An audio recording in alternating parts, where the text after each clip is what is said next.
Welcome to my first video battle report for Malifaux. In this battle I played the Ortegas, and Tom, my opponent, played Nicodem's undead crew. And we played this last Tuesday. It was a lot of fun. Malifaux, for those of you who don't know, is a card-based war game compared to using dice for things like Warhammer or the Privateer Press games. And it's got some interesting mechanics which I'll try to go through in a little bit of detail, but it's a lot of fun and it can be played really quick. So we really enjoy it as a side game to Warhammer Fantasy most nights. This is my crew. From left to right, we have the Ortega clan, and it starts with Francisco. Francisco is a bit of a close combat specialist. I haven't gotten to use him much in the 3 or 4 games I've played, but he hits pretty decently.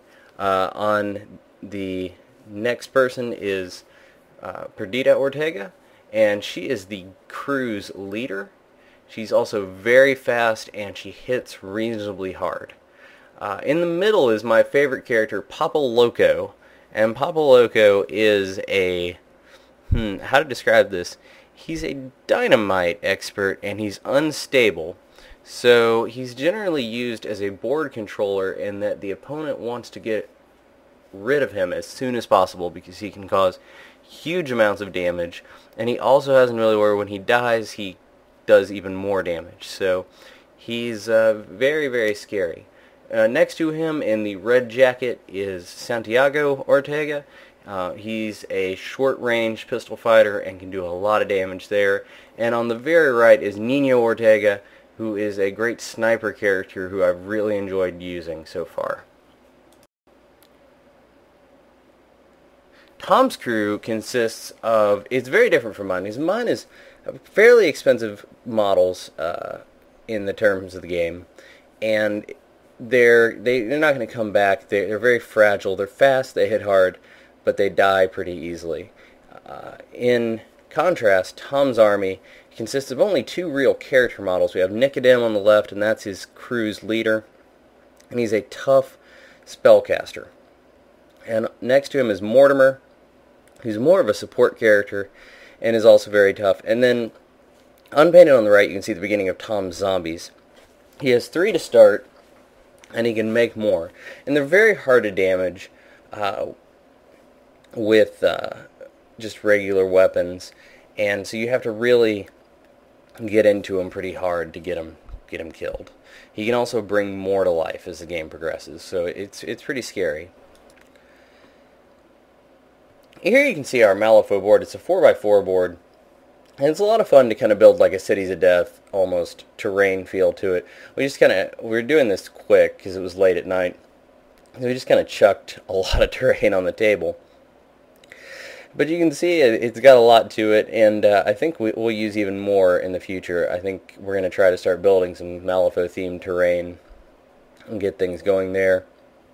You can also see the deck of cards in the bottom right, and it corresponds actually to a 52 card or 54 card deck of cards, including 2 jokers, and you use that instead of dice, and it's a lot of fun to do. How it generally works is you flip cards to determine what happens, and you have also a hand of cards that you can use to cheat the card you flipped and change it out, and depending on the suit of the card and the number, different things happen when you attack or defend.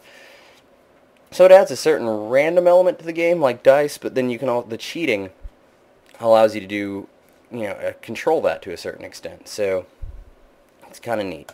I think I might have said that before. Alright, so you can see in the middle here, Tom chose an objective in this game where he had to steal loot out of the middle, steal a treasure.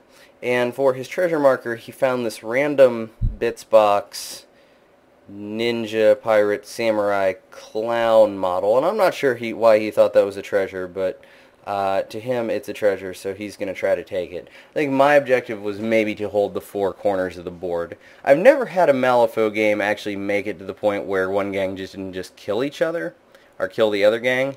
So it really hasn't been determined by objectives yet, but it's a great thing. They've got a ton of objectives in the book to use, and so it's a lot of fun. We also had a diagonal table deployment, kind of echelon deployment. So we each deployed in a corner, kind of close to each other, potentially close to each other. So I deployed first, and I deployed most of my characters off on the ground near the center of the table. And the reason I did that was my gang, the Ortegas, has that an ability to move all at the same time if they're close enough to each other. This is an I go, you go system, so normally I would move a model, and then Tom would move a model, and then I'd move a model, etc., etc. And in this case, I can move up to those 4 models at the same time, which is really great to be able to concentrate firepower with. I put my sniper character up on a building in the hopes that he would be able to get shots off. So he's not going to go at the same time as the other characters, but he's going to do his own thing off to the side.